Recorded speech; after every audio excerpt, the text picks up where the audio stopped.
What would I like people to know about Morgellons disease? At least about my experience with Morgellons disease.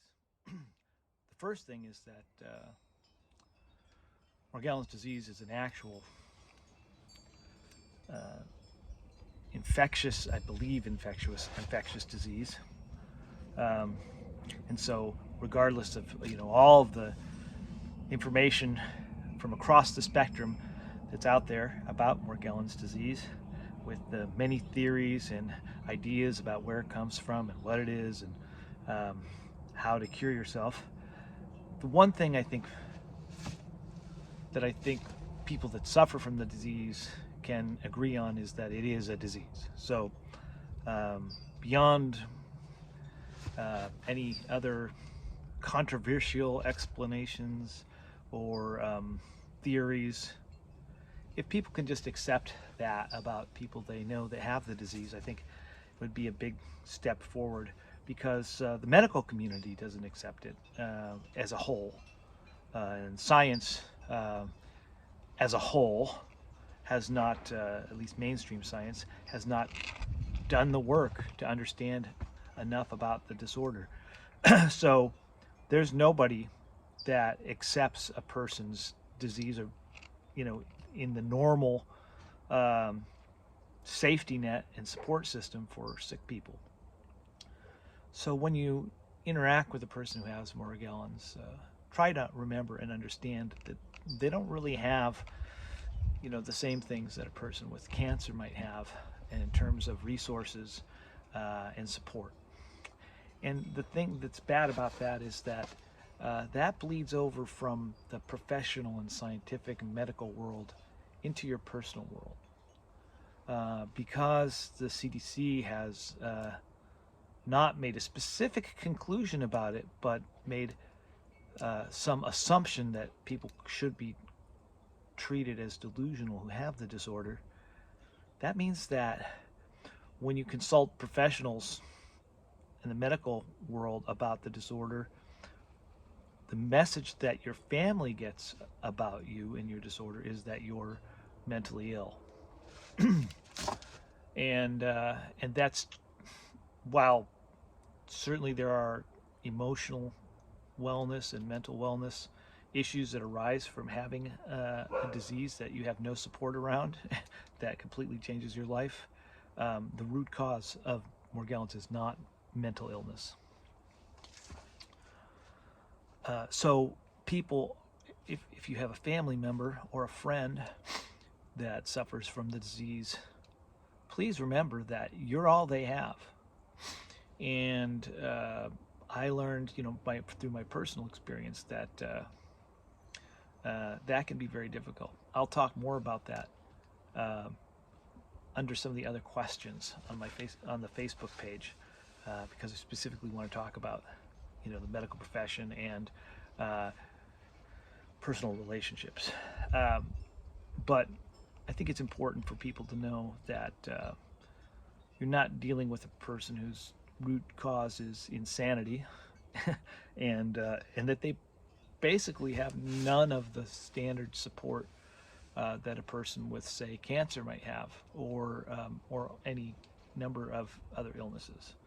Um, Sometimes I would think, it would be easier to have a death sentence from a malignant cancer in some ways than to have a disease that you alone recognize that you have, and it's a very isolating experience. So people, you know, therefore turn to alternative uh, relationships through social media, you know, and that is a place where people get a lot of good, a lot of support. But there's also a lot of disinformation, a lot of conjecture, and a lot of people who suffer from the disease who fall into paranoia, um, and others. I mean, it's just, it's a Kafka-esque experience, as someone described it. My good friend, I call her my good friend, my fellow sufferer Lindsay, I think it was, said it was like living in an X Files episode. if you're old enough to have watched the X-Files. Anyway, it's just it's dysphoric. I mean, it really throws you off your your reality game, and you don't know what's right and what's real and what's not real, because you know that you're suffering from an illness, and the effects of that illness are quite obvious to you. You know, both in observable ways and in the ways you experience your life. You know, the days you can't get out of bed, days you can't put two words together or think straight. And you know, the result of that is traumatic when coupled with isolation, uh, and the strains on personal relationships. So through social media, people, you know, um, find a community, which I think is good. But also there are people that are in a very fragile place, that are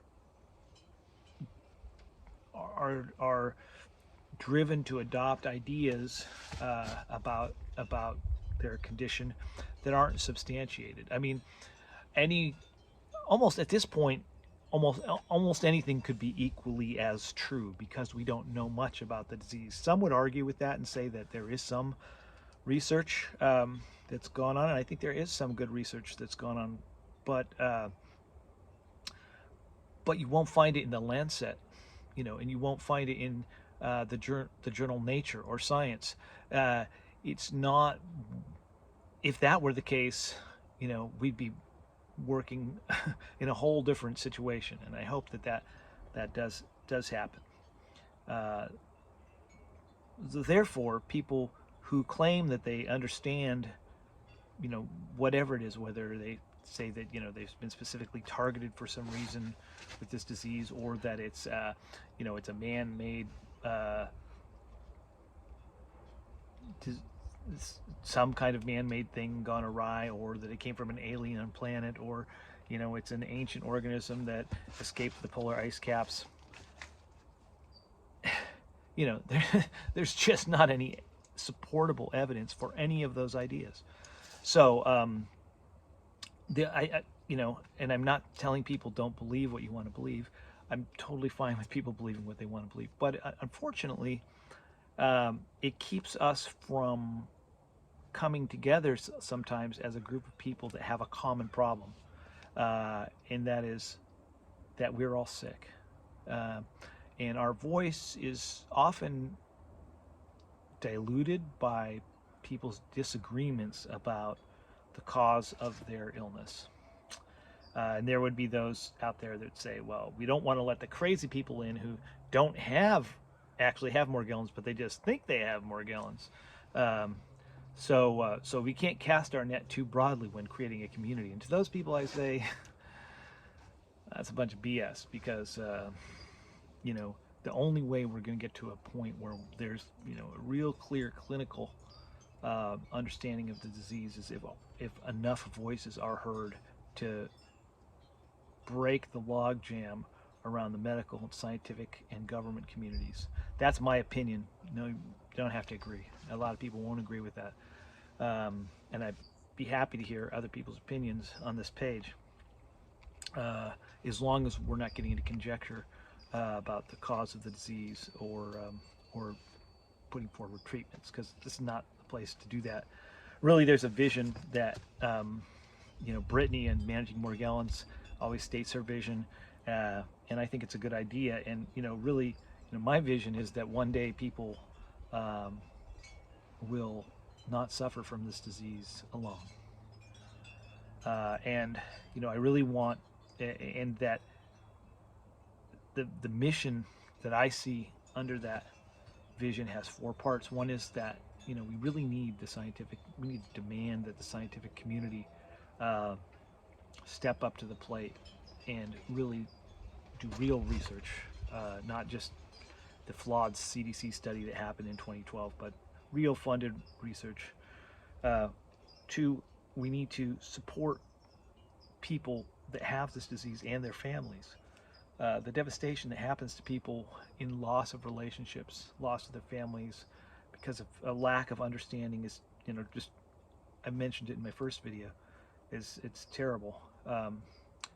The third thing is, we need the public to be aware of this disorder and raise awareness around it. And finally, I think there's a real human rights issue and a patient rights issue with people, tens of thousands of people, potentially more, struck with a disease that they can't get treatment for, can't get emotional support around, there's no clear information for families for how to deal with them. You won't be able to go to your insurance company and say, I have this diagnosis, or for to be considered disabled with that specific diagnosis. And people have been subjected to psychological treatments. They've had their rights taken away. I know of one woman who's a very close friend of mine who was put under a conservatorship, or whatever you call it. Essentially, she's no longer able to make decisions for herself because of the illness. And I know we have the same illness, it's clear. And a court actually ruled that, and that's not the problem. This person has an illness that people just don't understand, and so they've labeled her as incompetent. So there's a human rights issue here, and it's a travesty. I hope that by posting these videos that other people will be encouraged to either discuss my videos, post your own videos. I think you can post a video in response to any of the questions on this page, but I'd love to hear from you, and thanks to the people that have commented already. A lot of the comments have been, have you heard about this disease or this treatment? And there's only been a few so far because it's not a huge following, but that's it's okay. I don't want to get too far off track with that stuff, because there's a lot of places to go read about that stuff. There are plenty of Facebook groups and other places, and I just want this to be a different kind of place, with a different aim. Of the 4 things that I talked about, I really am thinking about awareness. So there's the demanding scientific acceptance of the existence of the disease. There's the supporting people and their families. There's gaining public awareness, and then there's fighting for people's rights. I'm really on the third one at this point in what I'm thinking about my actions are, and that is, I really want to raise awareness, and my hope is that people will post their own stories, and if we get enough videos or even text, I'd like to edit something together into a little kind of a mini something I could post on Facebook or something, just to share something that people could point to and say, this is what it's like if you have Morgellons disease. This is what people's experiences are. To those that are suffering, you have my heartfelt wishes for healing. For those that know people that are suffering, please try and understand. Empathy is a very difficult thing. I've learned, through introspection, being ill myself, I've learned that humans have a hard time feeling empathy towards others if they don't identify with their experience. And because of the nature of Morgellons and where it is from an understanding perspective, it's very hard to do that. It's very hard to identify with people. So empathy can be lacking. Try and think about that and be empathetic if you have a friend or a loved one or a relationship of any kind with someone that has the disease. And anybody else, if you don't know someone that has it and you don't yourself have it, know that it's out there and it's a real thing. Anyway, I guess that's the end of this video. This is what I want people to know about Morgellons video before I move on to the other 4 questions that I have on this page. So thank you, and good luck.